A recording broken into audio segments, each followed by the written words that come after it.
Bienvenidos a Postales del Mundo. Los saludamos Aurora Servín y Pablo Camberos. En esta ocasión, entre otras cosas, recordaremos una huelga emblemática. Descubriremos juntos un antiguo palacio japonés y seremos parte de la presentación de un espectacular invento. Acompáñanos.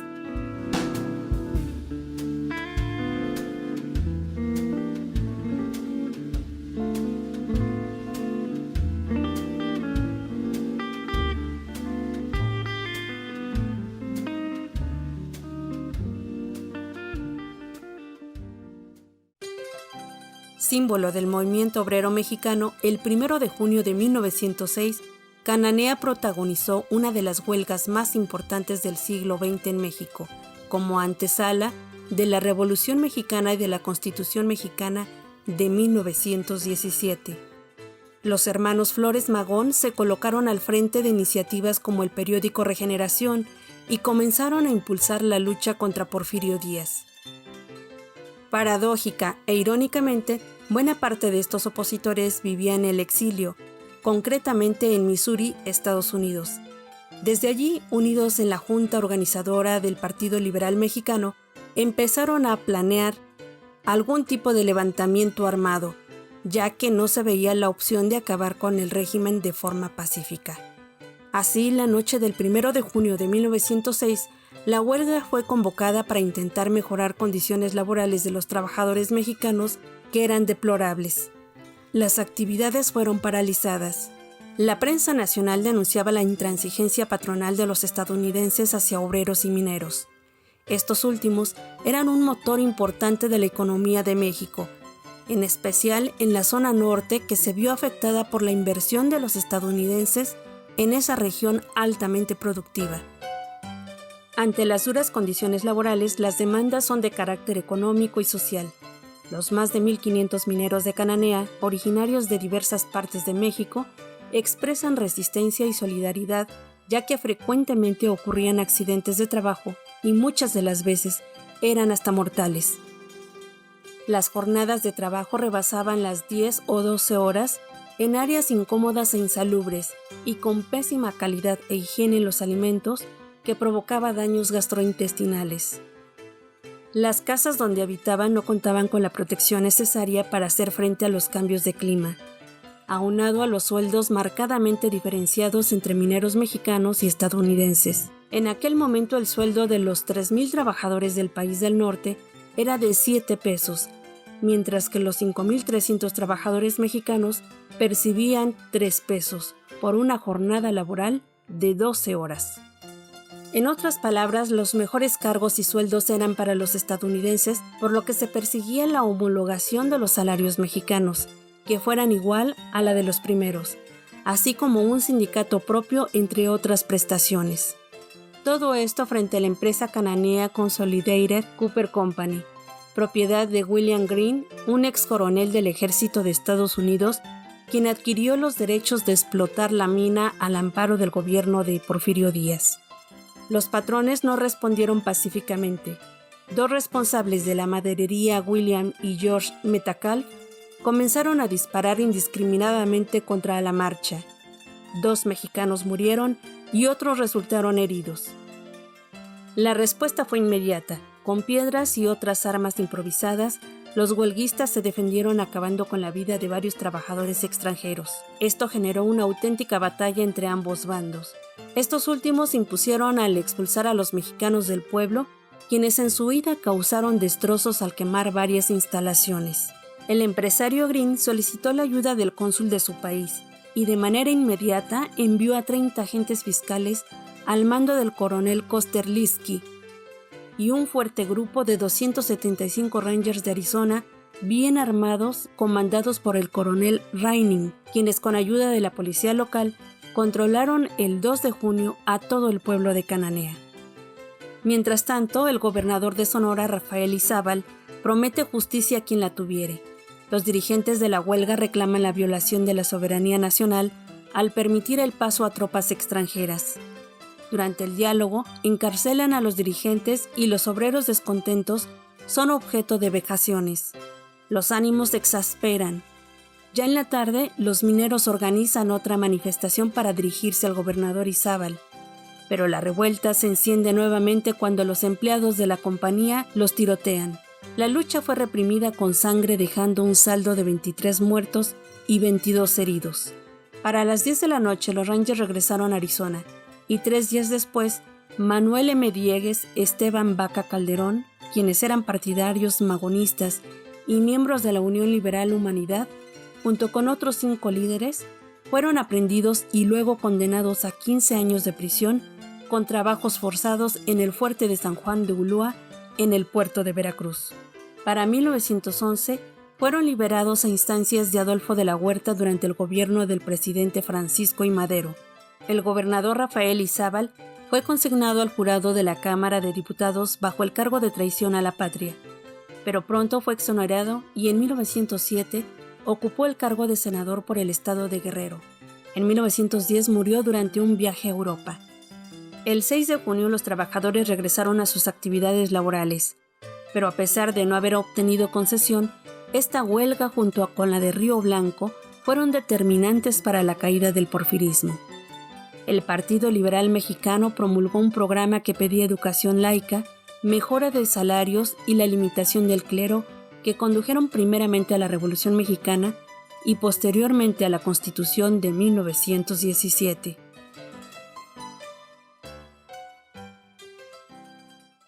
El mes de junio será testigo de 2 eclipses, uno penumbral y otro anular solar. Este fenómeno ocurre cuando la Luna está en su órbita más alejada de la Tierra, el apogeo lunar. Una luna en apogeo a veces se conoce como micromoon si está en su fase de luna llena. Debido a que la Luna está más lejos de la Tierra de lo habitual, no puede cubrir toda la cara del Sol. Esto produce un anillo brillante de luz ardiente que siluetea a la Luna. Los eclipses anulares tienen un encanto especial que les es propio. Durante un eclipse anular, los haces de luz se convierten en pequeños anillos de luz o rings of fire. Un eclipse solar se produce cuando la Luna se interpone en el camino de la luz del Sol y proyecta su sombra en la Tierra. Eso significa que durante el día, la Luna se mueve por delante del Sol y se pone oscuro. Este eclipse total se produce aproximadamente cada año y medio en algún lugar de la Tierra. Un eclipse parcial, cuando la Luna no recubre por completo al Sol, se produce al menos 2 veces al año. Durante un eclipse lunar, la Tierra impide que la luz del Sol llegue hasta la Luna. Eso quiere decir que, a la noche, la luna llena desaparece por completo, a medida que la sombra de la Tierra lo cubre. La Luna también puede parecer de un color rojizo debido a que la atmósfera terrestre absorbe los demás colores mientras se dobla algo de luz solar hacia la Luna. Los atardeceres obtienen su color rojo y anaranjado debido a la forma en la que la luz del Sol se dobla cuando atraviesa la atmósfera y absorbe otros colores. Es por eso que durante un eclipse total de luna, el brillo de la misma proviene de todos los amaneceres y puestas de sol que se producen en la Tierra. El eclipse penumbral se podrá observar entre el viernes 5 y el sábado 6 de junio en gran parte de Asia, Europa, Australia, África y el sudeste de América del Sur. Por otra parte, el eclipse anular se observará el domingo 21 de junio en gran parte de Asia, África, el sur y este de Europa, además del norte de Australia y el Pacífico. Restos de un muro de piedra del siglo XVI, un foso y azulejos dorados son lo que recientemente anunciaron los arqueólogos como el mayor hallazgo del presente siglo. Se trata de un magnífico palacio imperial de Japón. El Instituto de Investigación Arqueológica de Kioto informó que esa fortaleza fue construida en 1597 por orden del soberano feudal Toyotomi Hideyoshi, un año antes de su muerte, para su hijo Toyotomi Hideroji, en el periodo Sengoku en el que se unificó el país. Ocupaba 32 hectáreas y el fragmento del muro data de entre 1568 y 1600. Tiene 8 metros de longitud por una altura variable superior a 1 metro. Se cree que el muro completo llegó a medir 240 centímetros. Los arqueólogos descubrieron un foso que originalmente medía 2 metros con 40 centímetros de profundidad y 3 metros de ancho que colindaba con la pared.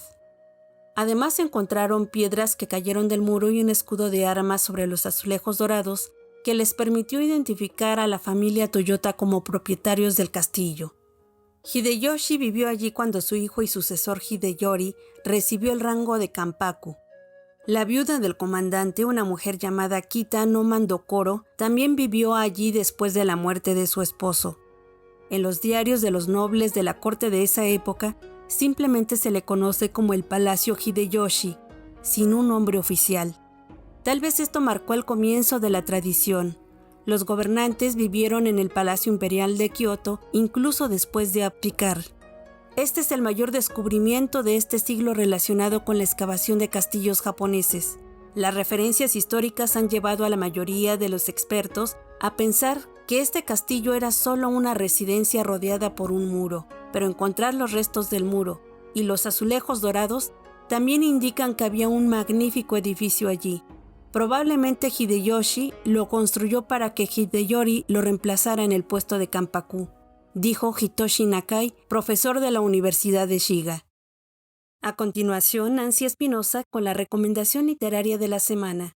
Amigos, ¿cómo están? Soy Nancy Espinosa de Entre Música, Libros y Café.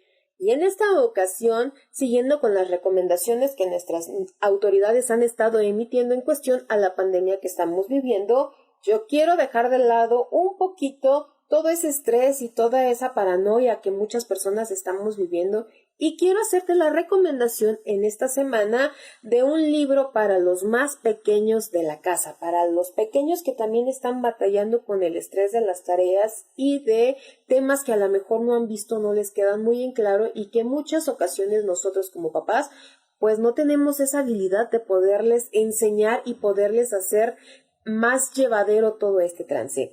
Quiero recomendarte Charlie y la fábrica de chocolates. ¿Has escuchado hablar de esta película, de este libro? Me imagino que sí, es una película muy bonita que rescata muchos valores y muchas ocasiones nos hace ver lo que estamos haciendo mal con nuestros hijos. Es una película que a mí me gusta mucho. El libro, he de confesarles que apenas lo estoy leyendo, apenas voy a la mitad porque, pues bueno, no había tenido oportunidad de tenerlo en mis manos, pero ahorita que ya lo tengo, pues hay que aprovecharlo. Este es el libro que estamos leyendo ahorita, Charlie y la fábrica de chocolates.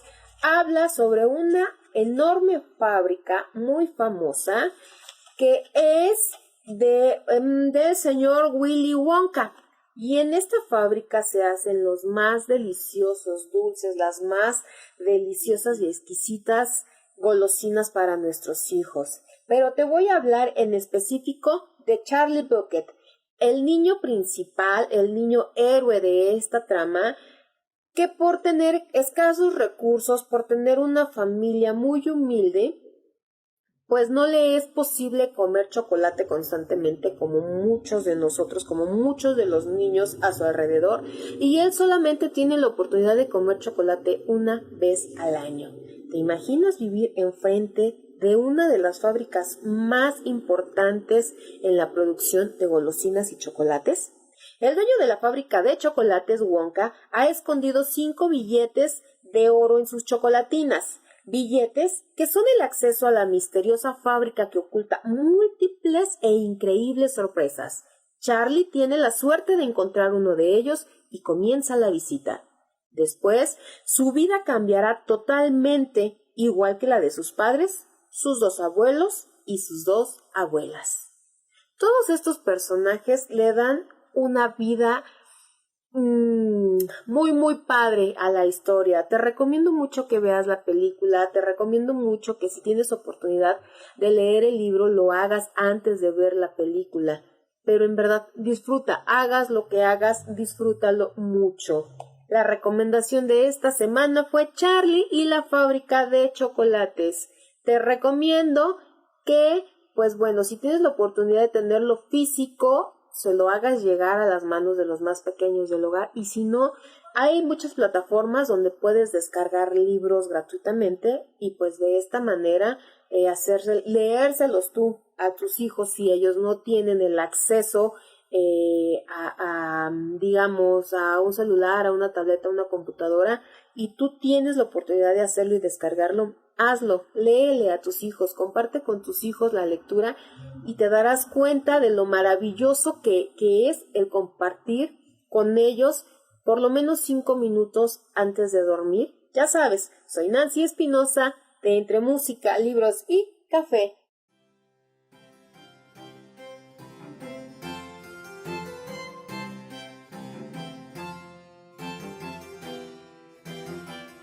Joseph Michel y Jacques-Étienne Montgolfier se dedicaban a la fabricación de papel en la ciudad de Annonay, pero estos hermanos eran aficionados a la ciencia y, como tal, les gustaba observar los fenómenos físicos. El 25 de noviembre de 1782, según narra Jacques Nottinger en el libro La aviación, una revolución del siglo XX, observaron que el aire caliente generado mediante el fuego de la chimenea era capaz de elevar una bolsa de papel. Así que no tardaron en construir los primeros globos experimentales con ese material. Ese mismo mes, en la azotea de su casa en Aviñón, Etienne elaboró un pequeño globo de seda cubierto de papel. Prendió una fogata para inflarlo y el globo se elevó unos cuantos metros para caer después suavemente. En abril de 1783, de regreso a Annonay, repitió el experimento con la ayuda de su hermano, pero esta vez con un globo más grande, el cual logró elevarse unos 400 metros.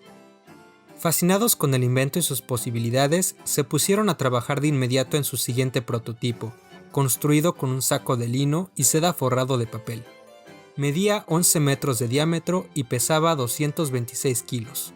Tan seguros estaban de su éxito que decidieron llevar a cabo una demostración pública en Annonay, en la que estuvo presente una comisión de la Academia de Ciencias de París.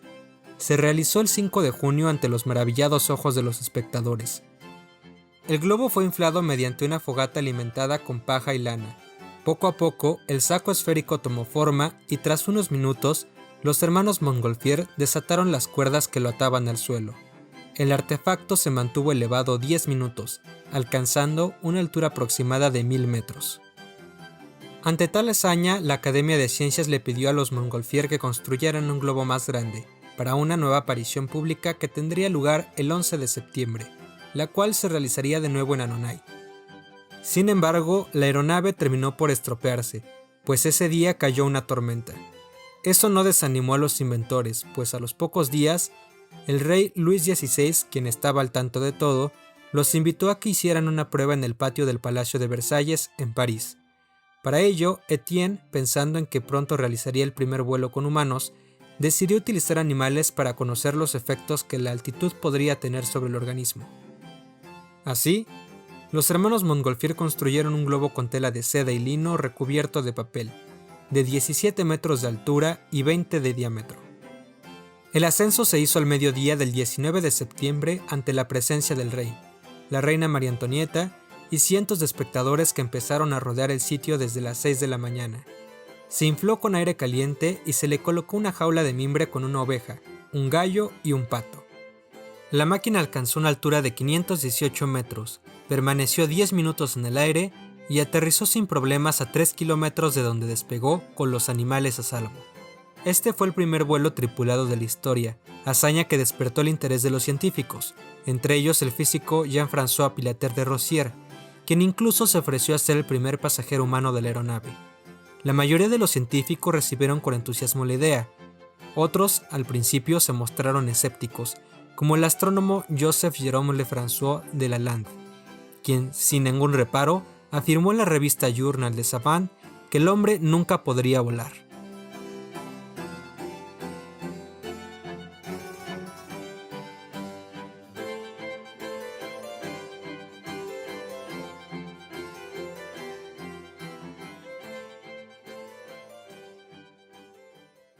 «189 años después, una fotografía de guerra daría la vuelta al mundo y marcaría la historia del fotoperiodismo.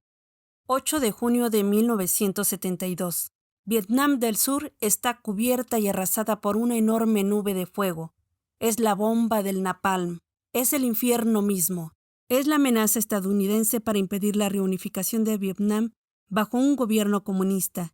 Acaba con aldeas enteras y extensos bosques. El propósito, privar y neutralizar al enemigo de cualquier refugio durante la guerra. Sobre la carretera de entre una inmensa nube negra parece salir corriendo un grupo de niños atemorizados. Se estremece la vida misma al ver una pequeña de 9 años correr aterrorizada, desnuda, descalza, gritando «¡Quema! ¡Quema!». La mirada de Nick Ut, un joven fotógrafo vietnamita de 21 años, captó para la agencia de noticias de Estados Unidos AP la imagen cruda y dolorosa que dio la vuelta al mundo entero. Es la foto histórica que forzó el fin de la guerra y que al mismo tiempo salvó a la niña. Nick, en su relato de los hechos, se apresuró a ayudarla inmediatamente porque su piel se desprendía del brazo y de la espalda. No quería que muriera. Dejé mi cámara y empecé a echarle agua encima. Luego la metí en mi coche y nos fuimos al hospital. Sabía que podría morir en cualquier momento, relató a la prensa internacional. Adentro de mi camioneta ella dijo: me estoy muriendo. Continué viéndola cada minuto. Le dije: pronto llegaremos. Debido a la gravedad de sus quemaduras, los doctores se negaron a atenderla. Dijeron que era imposible salvarla. Furioso, el joven fotógrafo mostró su credencial de prensa y amenazó con exhibir al día siguiente las imágenes en todo el mundo con una pequeña leyenda de cómo el hospital se había negado a ayudarla. Ahí permaneció hospitalizada 14 meses. La sometieron a 17 operaciones de injertos de piel para rehabilitar las quemaduras en su cuerpo. Años más tarde, ella describió: el napalm es el dolor más terrible que se puede imaginar. El agua hierve a 100 grados Celsius. El napalm genera temperaturas de 800 a 1200 grados centígrados. Al regresar a casa, la pequeña Kim deseaba ser una niña normal y estudiar medicina. Pero otro duro golpe recibiría. Esta vez el gobierno vietnamita la obligó a desertar por considerarla un símbolo nacional de guerra. El arma química también provocó graves quemaduras a la población civil que quedó atrapada ante el ataque de estadounidenses.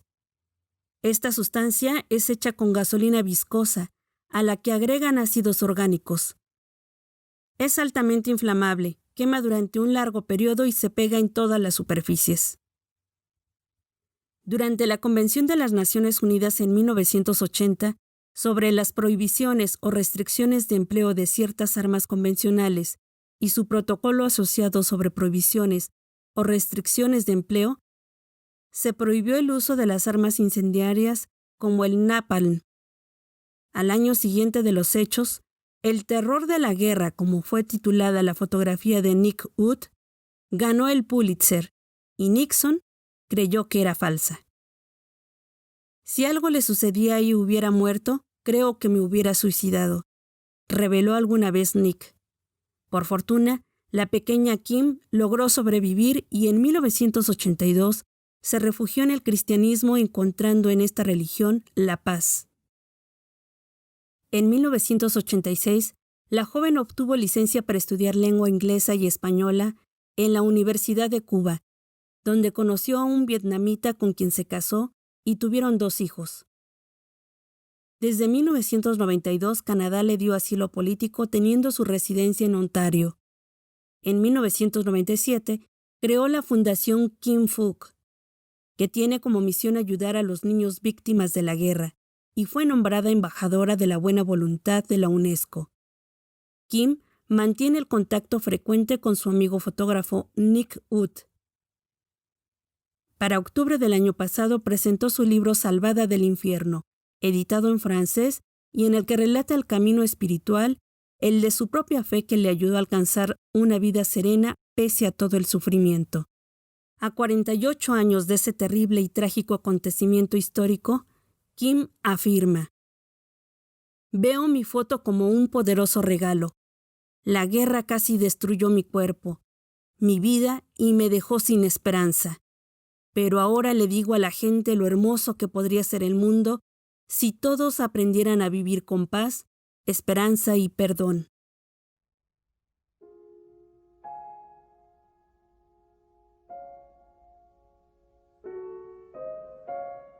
Antoni Gaudí y Cornet se dispone a cruzar la Gran Vía de les Corts Catalans en la intersección entre las calles Bailén y Girona.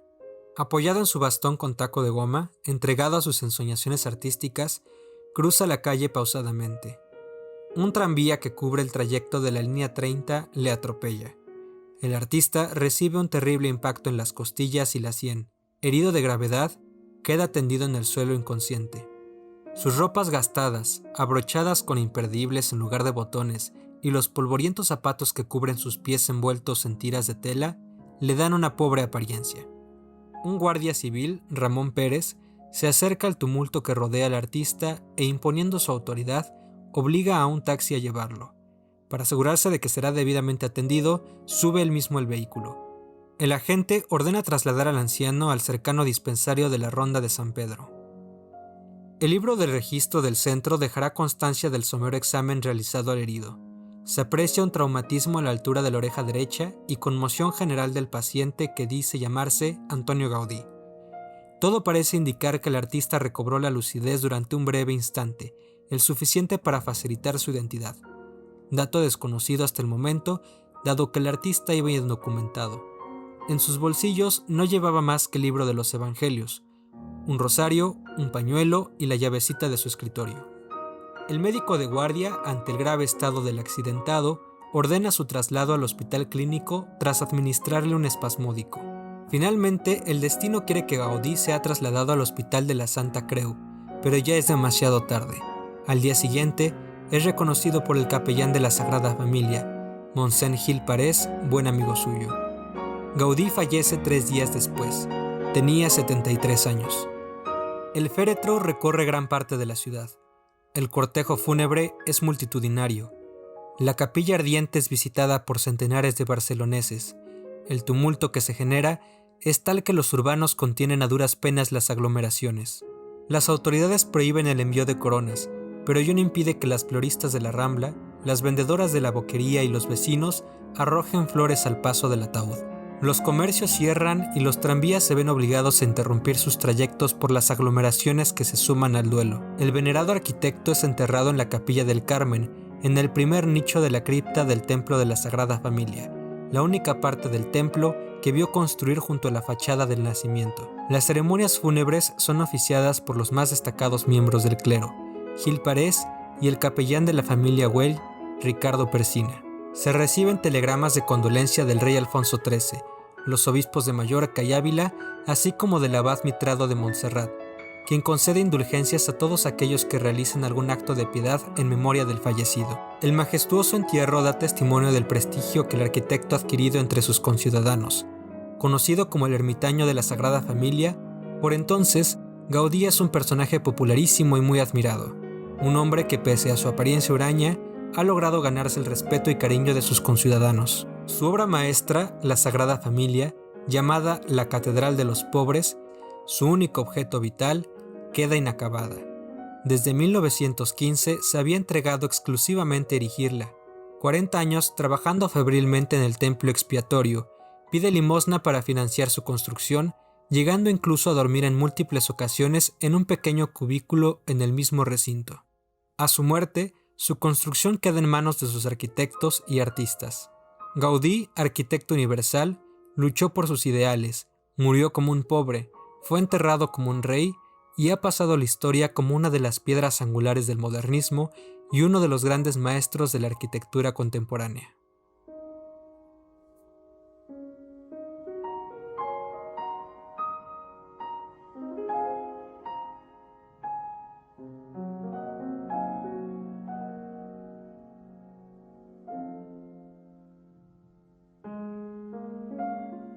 Muchas gracias por escuchar Postales del Mundo. También nos puedes encontrar en Google Podcast, Radio Public, Anchor y Spotify. No olvides seguirnos en Twitter como @postales_mundo y en Instagram como @postalesmundo. Esperamos tus comentarios. Hasta pronto.